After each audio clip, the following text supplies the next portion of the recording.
Hi, my name is King Homeboy. I am from New Zealand. I'm the 6-time New Zealand beatboxing champion and also hold the world record for the longest individual beatboxing marathon, which was 36 hours.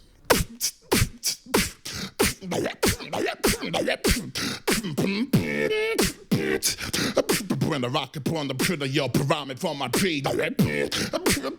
And even the prawn, you'll become a bringing positivity upon the tree.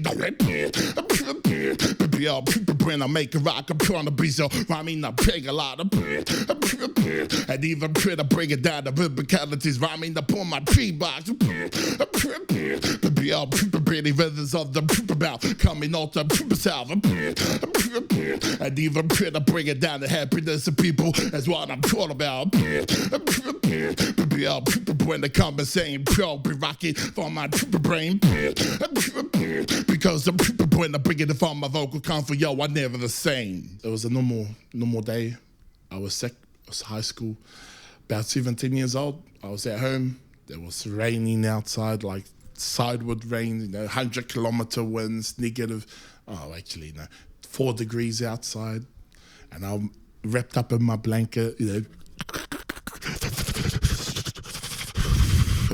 having the cold and all that. And started coughing, it was like,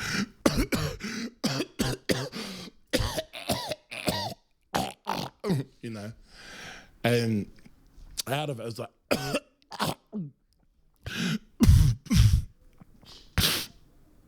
and then I stopped and I was like,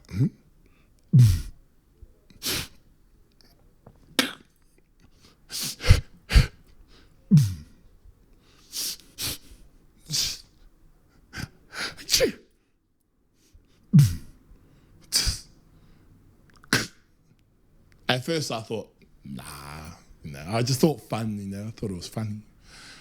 But then I got better, and about a few months after that, I started doing my own research at my school library, and I found it. I found it under vocal percussion, and found that it's been around for many, many years, ever since like beginning of time. Ever since like the first instrument was ever discovered, which is your voice. Ever since that moment, this accident has become an adventure and a journey.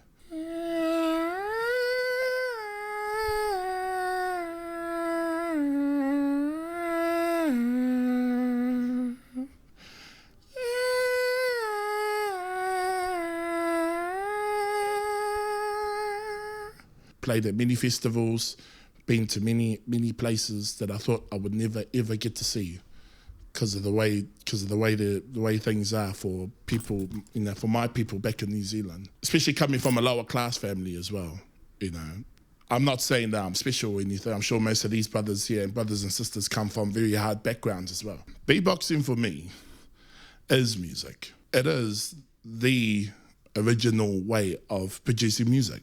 Or most instruments, the majority of instruments that have been made throughout human history, all of it can originate themselves back to the voice.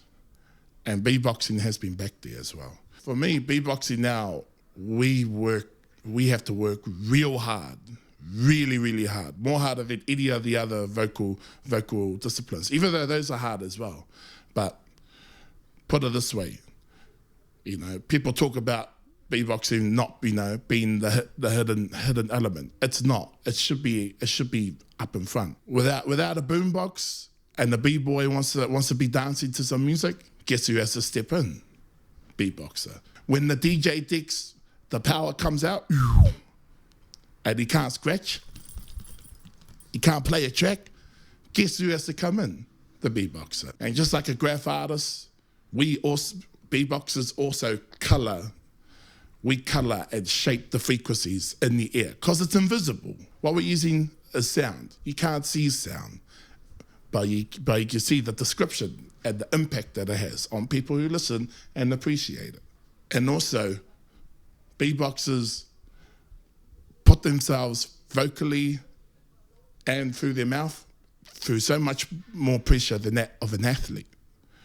And yet we are so underappreciated and we're so underpaid for our very hard work and extensive coverage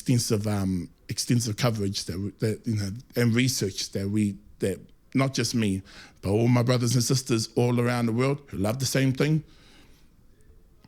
We get so underpaid.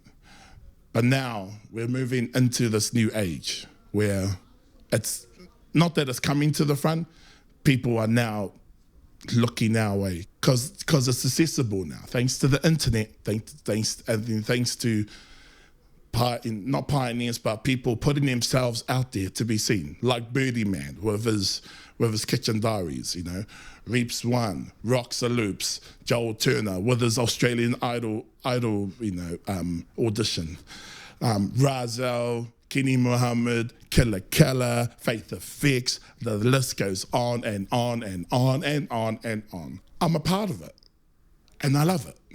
I love being a part of it because I get to tell people exactly how I feel on the inside, what's hidden in here and what's hidden in here. And that's how I express it. From the bottoms of the belly of my diaphragm to the oxygen nourished in my lungs. I push it out, and then that's where beatboxing comes in for me. There's a lot of music in New Zealand that we really, really work hard. The crowds back there, the critics back in New Zealand, which has conditioned me, are very, very, very harsh sometimes. But most of them do it in good respect. They want you to be that much better. Even if you're good and you've been doing it for years, they want you to be that much better. And so for this fact, this sort of tough love that I've received, not only by critics, not only by crowds, but also performing on the street as well. People say they're performing on stage in front of thousands is hard. Nah, you come down to the streets and you try and get one person's attention and amongst the many crowds, you know, walking past you just like that. You have 10 seconds to get them like that. And in New Zealand, they're very critical. We don't know why. We are overcritical of our musicians, you know. But in saying that, that's what's got to me the way I am, you know, to make an impact, to be the best as I can be. But not only that, to keep developing forward and forward and forward. My body, I've seen back at home, my body and my life is only is a sacrifice to those who are willing to follow in beatboxing. So when I die, hopefully I can break down all those barriers and all those trials and tribulations that I had to go through. They don't have to go through, they can go straight to the door. A lot of ignorant people would say, oh, they're just making fart noises, or they're over hyperventilating, or he's having an asthma attack, or he's just spitting a lot of saliva out of his mouth.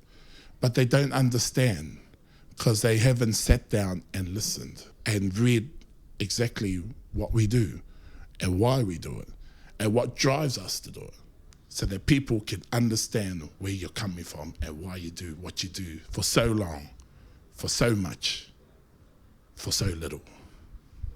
Understanding.